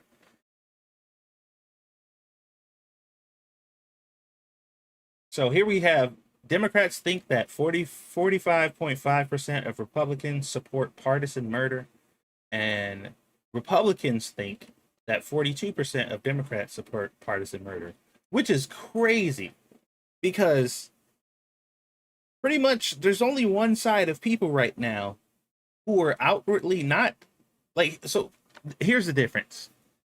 Democrats think that Republicans support partisan murder because of bullshit that they made up, and in order to vilify the other side, they just say that it's true because it's wishful thinking and they're actually projecting what they want onto other people. So it's usually just projection. They're like, we support this, so we know that they support this. But Republicans think that 42% of Democrats support partisan murder because you can go on the internet at any given moment and find a Democrat who explicitly and literally in plain English says, I 100% support partisan murder. Like, they literally say it. And you could find thousands of videos of people saying, yes, absolutely, kill everybody I don't agree with.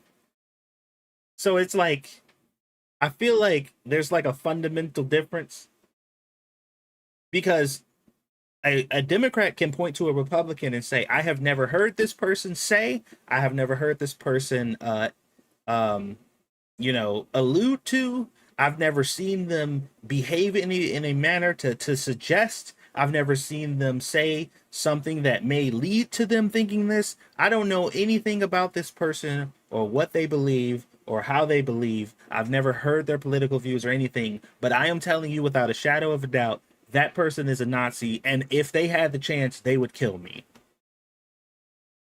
Like that, that's your typical Democrat. They're like, yeah, 100%. I don't know this person. I don't know what he believes or whatever, but I guarantee he wants me dead. He's just waiting for the moment to do it. And it's just like, well, how do you feel about him? Oh yeah, I'd kill him in a heartbeat, 100%. Yeah, 100%. I'd do it right now if you know if it wasn't a camera right here, I wasn't doing an interview. Yeah, I'd slit his fucking throat and I wouldn't feel bad about it. And it's just like, wait a minute. So you're certain that this person is? He's never said that. And I asked him what he thinks about partisan murder, and he said, "Nah, I don't vibe with that at all." And they're just like, "No, he's lying, and I should kill him right now because he's lying." Like I know it, you know. And I'm just like, wait a minute. Who do I believe? Do I believe the person over here who is currently salivating at the idea of murdering this other man, or do I believe the person who is salivating over killing this other man as he tells me that other man wants to kill him? Who's right in this situation? Who should I believe? I don't know. It's a mystery.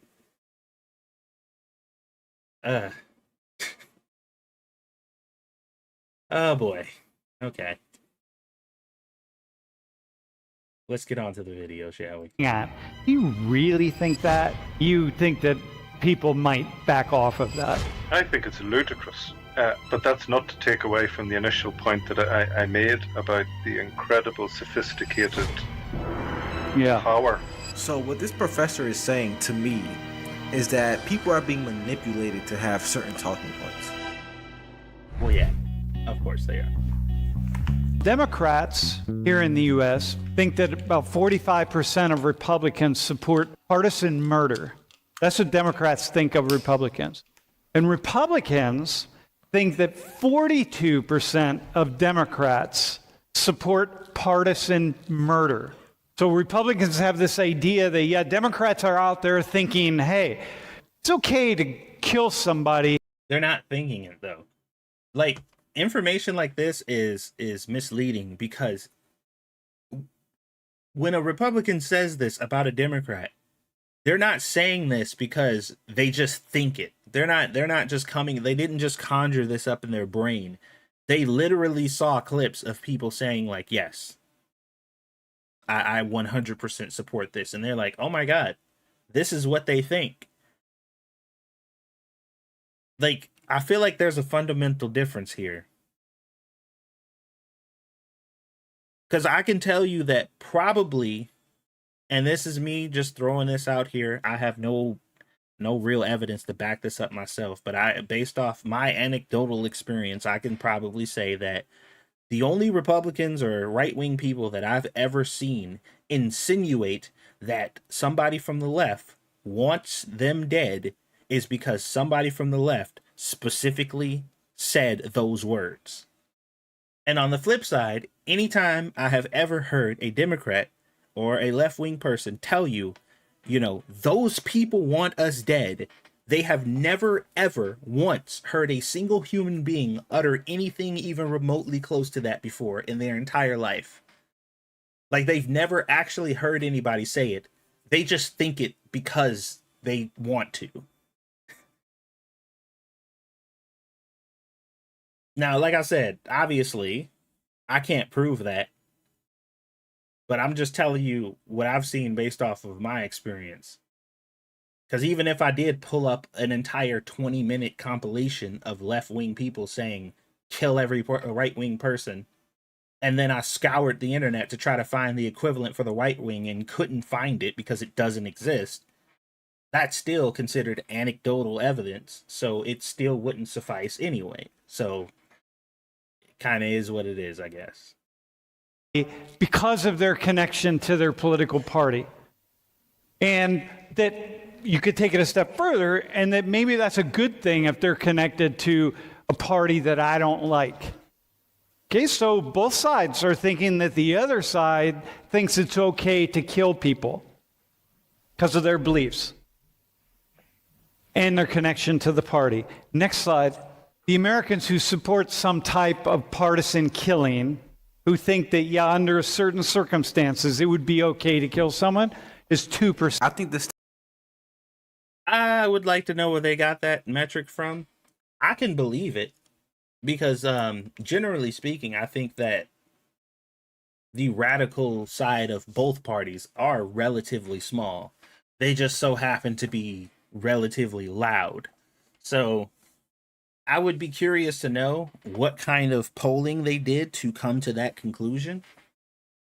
Um, but that this seems like a realistic number. If we're talking across the board, most people, most normal, well-adjusted people don't think that you should kill somebody just because you disagree with them.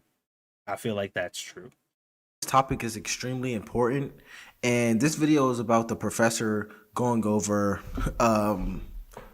political violence. And this wasn't a topic I assume was an extremely big topic, but I've been seeing a lot of conservatives say that the Democratic side is extremely politically violent, and I've been seeing Democrats say that the Republican side is extremely political violent.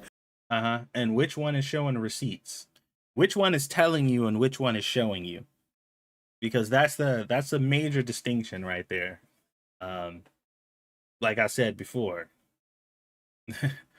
hearing about it and literally seeing it are two different things. As shown in the data he showed.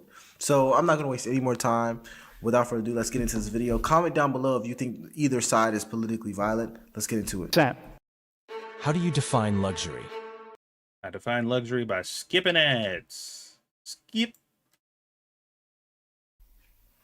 Very small. And even then, they're off their extreme. The number of Americans who believe that it's okay to commit violence based on political beliefs is 4%. David, Susan, Bassem, Julie, thinking of the conflict in your nations and what you've been through and what you've experienced and what you know about how conflict works, how it operates. Okay, so just for context, in case you guys can't see it because it's pretty hard to see. This guy here is from Ireland. She's from South Africa. This lady is from Colombia, and this dude is from Iraq. Okay. So these are people from all different, and he purposely, if I recall, picked people from different areas because he wanted a wide range of perspectives. Say that 10 times fast. Okay. Know about how conflict works, how it operates. What comes to mind when you hear these percentages? Big number, and it's a dangerous number. That's a big number. I mean, it's big. 40 to 45%. Very, very big. I mean, even in Iraq, we don't have anything like that. Well, you got to remember, this is perception. Like, we're not talking about actual numbers on people who agree with political violence. And I think that's what some people might misinterpret it as. And maybe that's what he misinterpreted it as. That's not a representation of how many people on each side believe in political violence. That's the perception of what each side thinks the other side believes. One side is delusional. The other side has actual receipts. I'm thinking that the systems and the structures that are in place to misinform people and to spread misinformation, by the way, to misinform people and to spread misinformation are the same thing, which is a weird thing for me to be pointing out because I do reiterate the same point repeatedly over and over again whenever I'm talking passionately about something. So, but I just thought I'd point that out. I figured the pot would call the kettle black. Encourage fear, ignorance, and misunderstanding. To encourage people to look outwards towards others as them, and inwards towards self and us as we, are very, very powerful and very, very sophisticated and performing at a very, very high level of efficiency in the United States of America today. This man is absolutely correct, but I'm going to have to correct him because it's not just happening in the US. Bro, you live in, where did he live again? Scotland? Ireland? That's a big number. Systems and the Ireland. Yeah, you live structures in that are in Ireland, dude. place Y'all in the are same very, boat. very powerful What are you talking about? and very, very sophisticated and performing at a very, very high level of efficiency in the United States of America today. Empowered and sustained and nourished since, 2006, 2007, the introduction of commercially available smartphone technology and the associated algorithms, which have a toxic, powerfully toxic impact on almost all of us to a greater or a lesser extent. Yeah, he's right. He's not wrong about this. He is totally correct about what he's saying. I don't disagree with this at all. With many of us not even being aware of it. So those stats don't hugely surprise me in the current circumstances. So, David, do you think this number are exaggerated, spread misinformation about political situation? I think all stats are suspect, and it's dangerous and are dangerous to use. I don't actually believe personally that 42% of voting Republicans or 44 point whatever it was of voting Democrats actually hold to that belief. Well, yeah, but he just gave you the stat of the people who do, which is 2%. And if we're going to be generous and split that between the left and the right, that's 1% on each side. So, like I said, one was about perception. The other stat was loosely based on reality, you could say, because we don't know what the sample size is. We don't know where they got that 2% or 4% number from. Was it 2 or 4%? I don't know. It was one or the other. But we don't know where they got that number from. So there's no way we can like what was the sample size? Who did they ask? There's a whole bunch of factors that come into play when it comes to statistics. And what the dude from Ireland said, I agree that you should take any statistics that you see with a little bit of a grain of salt because they can be manipulated very easily. So that's another way for people to be misinformed or misled, is with these really partisan these studies that have a conclusion already that they try to build around. You know what I mean? So, yeah. No, the idea is that Monday.com, the opposite of any. Oh my God. that's on average think that almost half of those Republicans out there think it's okay to kill on the basis of partisan ideas. That you don't think that actually if you sat people down and said, wait, hang on, do you really think that? You think that people might back off of that? I think it's ludicrous. But that's not to take away from the initial point that I made about the incredible sophisticated power. Yeah, I mean, that's kind of a good point. What the professor was saying is like, these people wrote this on a piece of paper somewhere, most likely. But it's pretty unlikely that these people, if maybe asked in person, talking to casually, and asked them, like, you really think that like 42% of like all Republicans, you think that half of them think that political murder, like genuinely, that's what you really believe? I don't think the numbers would be the same. I think the numbers would be much lower in that case. People tend to and I don't know, maybe I think it's a little more authentic in a setting like that than somebody maybe just trying to like you know, push whatever secret political beliefs they have on a piece of paper that's anonymous. I don't know. What do you guys think? Do you guys think the answer would be different if they were asked in person, versus you think a lot of people just kind of said that they agreed just because it was like a private setting, a private anonymous setting?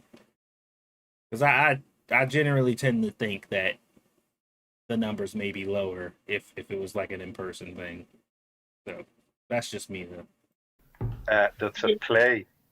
So what this professor is saying to me is that people are being manipulated to have certain talking points. And I believe that that's very true. However, a big problem that I notice in colleges or academic institutions is that there's like a sort of like a disconnect from the institution to the public.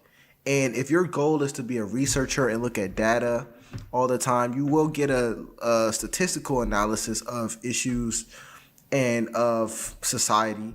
But unless you're out here talking to students or or people on the street or citizens in general, a part of you will misunderstand the issues. Okay, I think I get what he was trying to say. That was a little bit confusing to understand. But I think what he was saying is polling done on campuses versus polling done to the general public look very different, because people because people on campuses tend to already be kind of veered towards a certain thing. I think you're gonna get into the trenches a little bit more and see a lot more extreme views on college campuses than you would in the general public. I think that's fair to say. So maybe on college campuses, if you ask nothing but college students, you'll get that same metric, that 54 to 52%, whatever side. But if you ask the general public, I think it'd probably be like 10%, 10%, maybe 12% on the other end. Asking the general public versus college students, I think. But, you know, what do I know? If conducted in person, absolutely. That's what I think, yeah. Just say it to my face. Yeah, exactly. Yeah, I think people tend to be a little well, and that speaks to the anonymity whole issue online. Like, people tend to be a little more extreme. They tend to say some things that are a little more out of character when they know that they can't be, like, that statement can't really be traced specifically back to them. But if you ask them in person how they thought about that, they're like, "Oh no, I was just trolling." You know what I mean? So yeah, that's kind of what I was trying to say. So what I'm saying is this: not everyone is really getting all their information online when it comes to these issues, and not everyone is being brainwashed to believe in some things. Sometimes they see it happening in real life, although that is anecdotal. That is still happening. But let me know what you guys think about that. Encouraging us into us and them thinking, demonizing the other and dehumanizing the other. Many of us are actually hungry. I hunger for the powerful simplicity of knowing that you are the enemy. And all I need to do to resolve this situation, it's how conflicts work. If I can defeat you, my problems are solved. I don't have to go into the messy process of looking within my own community. Listen to this man. Holy shit. This is the baseline of far left ideology. Like, this is how it works. And let's be fair, this is the baseline of any extreme ideology. So whether we're talking far left or far right, placing people in these boxes or these categories and just saying, like, okay, Trump supporter, I know exactly what you think. I know exactly what you believe. I know that you are my enemy, and I don't have to converse with you or talk to you because I know that there is nothing I can learn from you or about you because I have slapped this label on you. Therefore, I know everything there is to know about you. And like I said, my initial statement was that's a leftist thing. It is not exclusively a leftist thing. It is definitely more prominent on the left, but it is not exclusively a leftist thing because, you know, right-wingers do it too. You know, you're liberal. I know SJW, That's not really a super popular term anymore. Democrat. And then they proceed to automatically prescribe a subset of views to you. I do it. Other people do it. Everybody does it. But there's always more to pretty much everybody than just the label that you put on them. At least until they show you otherwise. That hurts too much. It's way simpler. It's more beautiful to consider that things are simply black and white, and they're what's wrong with this country. And if we can get rid of them or support them and stamp them down, everything will be okay. It's a perfect, beautiful solution, but it's I don't know if I would call it beautiful. Like, I think I see what he's trying to say. You know, it's very attractive, I think is what he's saying. It's an attractive mindset to be able to just identify easily without too much effort who the enemy is. You know, like if the enemy's them, go get them. You know, I don't have to think too much about it. You know, red hat, fuck them up. Like it's that simple, or it can be that simple for people who don't have the capacity of thought. Plausible, irrational, and it doesn't work. Are we getting PayPal commercials now? Oh wait, we did get it. We got a PayPal commercial before, so I guess I mean. Especially if we can believe that they want to kill us. If they want to kill us, then it makes it so much easier to feel that self-righteousness to want to kill somebody else. Yes, and that is key. That is extremely important. That is the reason why far left people call far right people Nazis. Because it justifies, like, if you can label your enemy as the worst of the worst, like subhuman group of people, then now everything is permitted. So it's like all of the things that I hate about those people and the things that I would assume those people would do, all those evil things that I don't like, now I have permission to mimic and copy all of those things, and I can do the things that I think these people will do now without feeling bad, because now we've established that they are the ultimate evil. So now it's okay. It's okay for me to murder, to beat up, to deplatform, to strip them of their rights. And like, it's okay for me to do all these things now because I have now identified this group as the ultimate evil. So the label is important. It's necessary, because otherwise there's no justifiable reason for them to, I don't know, shoot you in the neck. Like there's literally no moral justifiable reason for that to ever happen unless you first convince people that that person is a subhuman that wanted you dead to begin with. And then they're like, oh, well, thank God. I didn't know that they wanted me dead. I'm glad they're dead. They would have got me. They would have killed me first. So, whew, I'm so glad you took care of that threat, because I wasn't even aware that they wanted to kill me. It's like, well, there's a reason you weren't aware of that, because it's not true. It's not true at all. Because, truth be told, if they wanted you dead, you'd probably be. So, that's kind of how that works. Of course, it's not the exact same situation because it's a different context and different things, but it reminds me how this big war that we're still facing here in Colombia started. And it started because of the power relation, unhealthy relationship between two parties. And everything was about liberals against conservatives, is what was called here. And it started like that, like with the fear of being attacked by the other party, and then the other party being attacked by the other party. And it was more than 50 years. It started like in 1930 or something like that before. Then we entered in a big, huge, long period of violence called the violence. And then it is supposed to be ended with the peace agreement, but it's not. Right now, we're still having that. So we can say almost a century of war because it started just like that. Well, yeah, and that's how it goes. Like that's how the rich keep the people constantly fighting each other. Is you got to give them an enemy. You have to give them a target, give them something to focus on that's not us. Um, that's hilariously enough.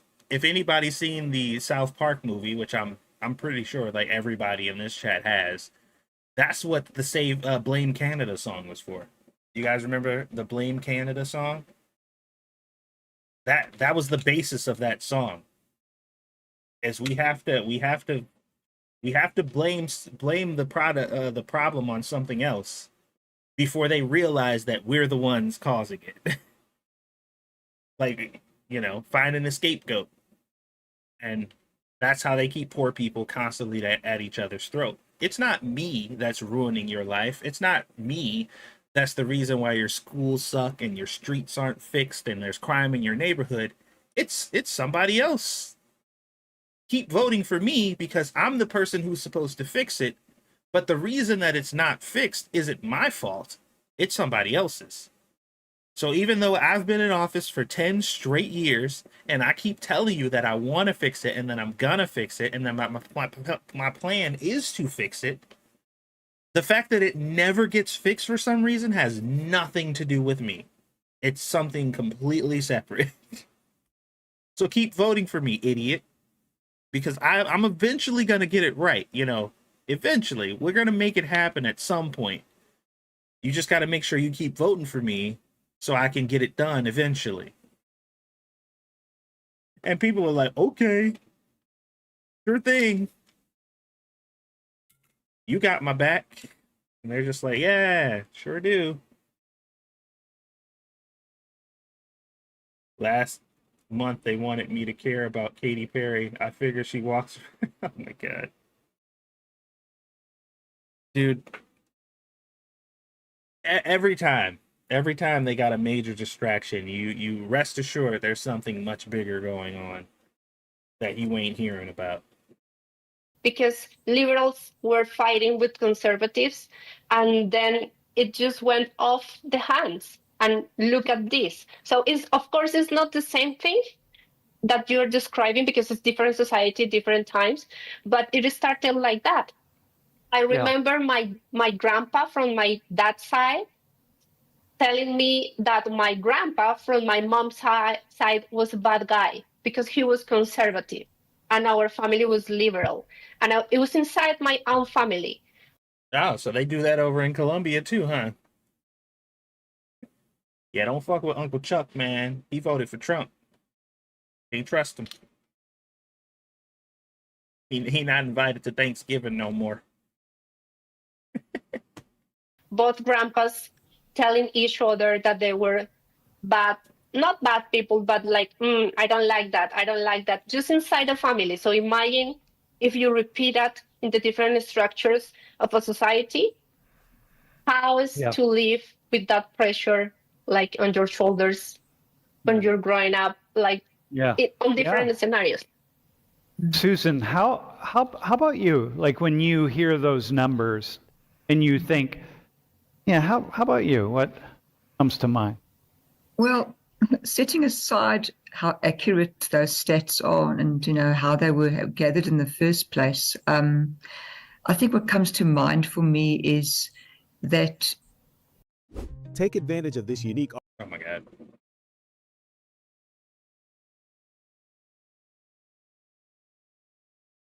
Perception is very dangerous, and it seems that inhabiting these echo chambers is getting worse and worse. And at the risk of sounding incredibly naive here, nobody really wants to get to know anybody else anymore. Well, yeah, because their doctrine tells them not to. That's the point that I was trying to make before. Getting like that, talking to the opposition, getting to know them gives you an opportunity to humanize them. And that is the last thing that the radicals on either side want. They don't want that at all. You're not supposed to see your opposition as human beings, because the more and more you talk to each other and the more you understand how much you have in common, the less useful you are as a weapon against the other side. Because most people have most fundamental things in common. Like, if you take the time to sit down and actually talk to people who you consider to be the opposition, you will most likely find common ground. And that is not good for these groups. It's not good. They don't want that. Is the last thing that they want, is for you to find common ground. And because that, like, that's it. You're no longer useful to them now. They can't use you as a bludgeon or a weapon against the other side now, because now, you know, you've mingled with the enemy, and they got you. And now you think that killing them is not acceptable because you talked to them and found out that they were an actual normal human being. And that goes contrary to what we've been saying about you. We told you they were murderous Nazis and they would kill you the moment you got into their proximity. And that didn't happen. So now you think we're liars. And that's not good. So now, congratulations. Now you have become another one of the enemies. And now we got to go find somebody else to sick on you. It's crazy. It's crazy, the world we live in, yo.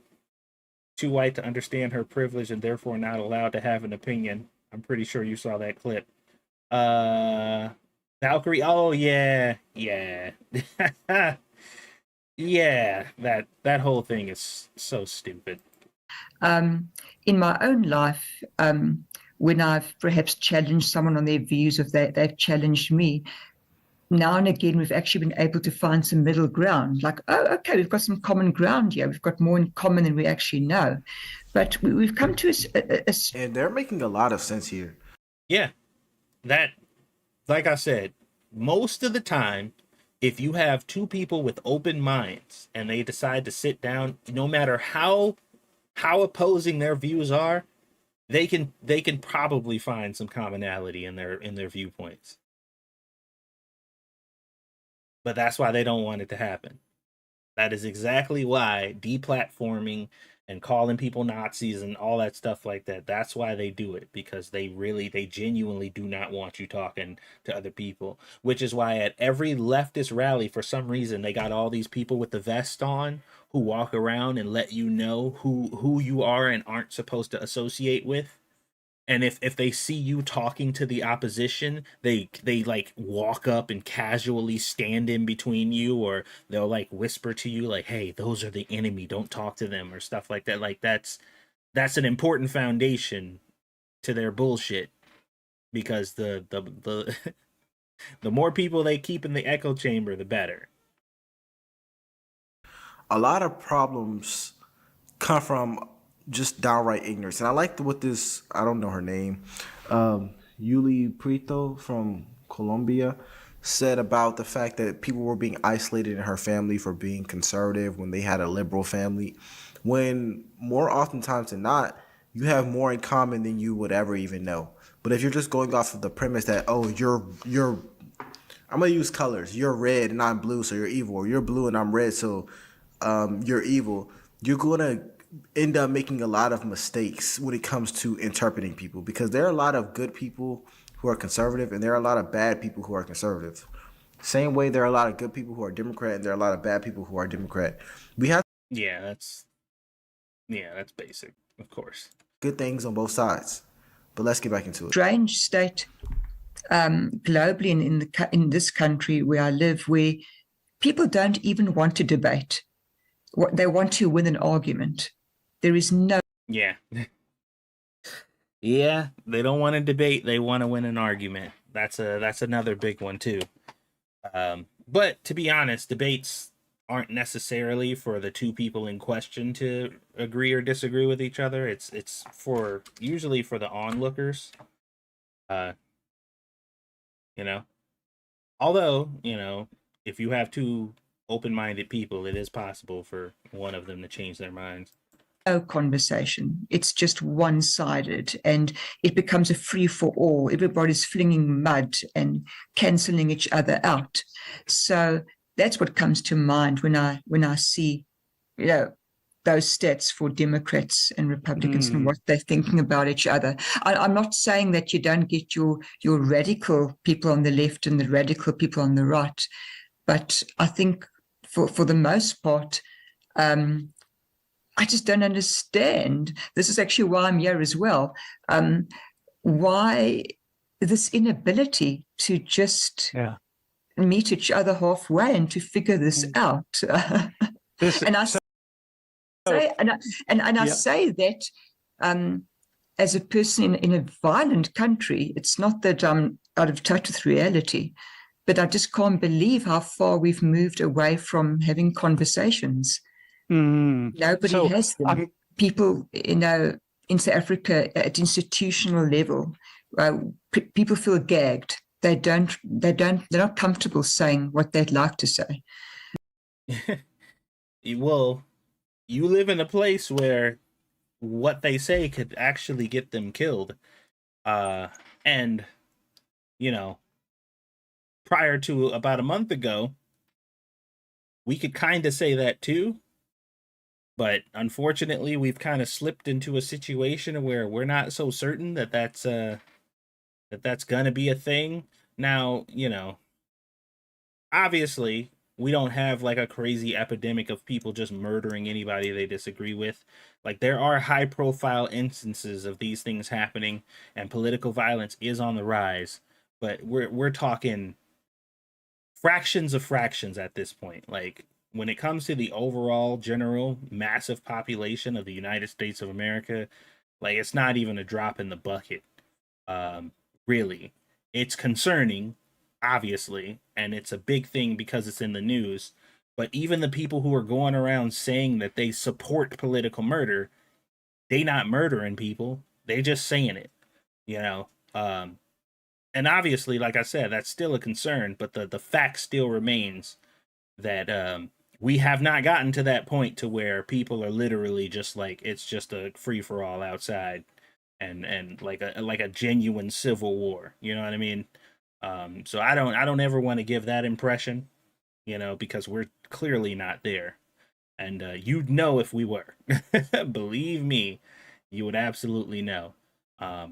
So despite how concerning it is to hear people outwardly say that, usually those people are calling for someone else to do it because they're too bitch made to do it themselves.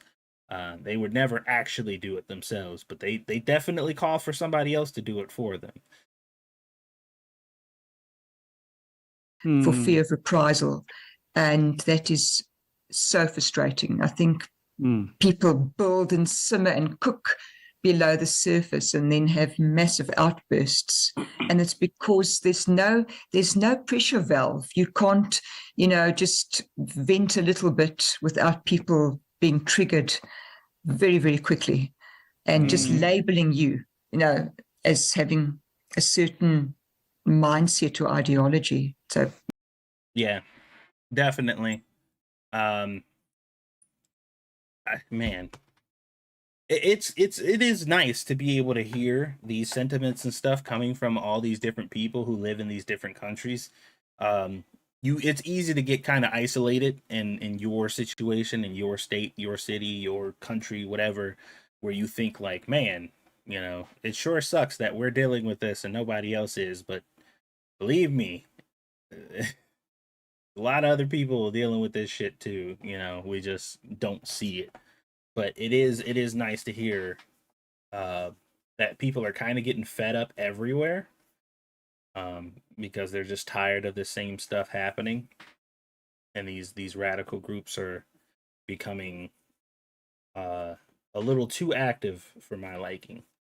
But it kind of is what it is. So it is going on 8:30 my time right now, and I would like to finish this video, but I don't have time, unfortunately, because I need to feed my daughter, and then I got to get ready for my gaming stream over on 2 Cents Plus, where we're going to be playing Vane. So I got to get ready for that. Hopefully Monkey is still going to join me, and I talked to Lumi, and she might be joining me too, so we'll see. But thank you guys for watching. Thank you guys so much for the donations. It helps tremendously. Greatly appreciate you guys. And thank you for coming out to watch. I'm still selling my spice blends or whatever on oishifc.com. So if you guys want to support me that way, you can. I also have my products and stuff on the Etsy store. So if you're considering buying spices, check out my Etsy store too. because that place has like no sales on it at all except for like 2 or 3. So maybe we can get a little bit more visibility over there. Otherwise, we're playing Vane, the full version, not the demo. So if you want to join, you probably want to go ahead and download it now if you haven't. But yeah, so thanks for watching, guys. I appreciate you, and I will see you guys on the next one.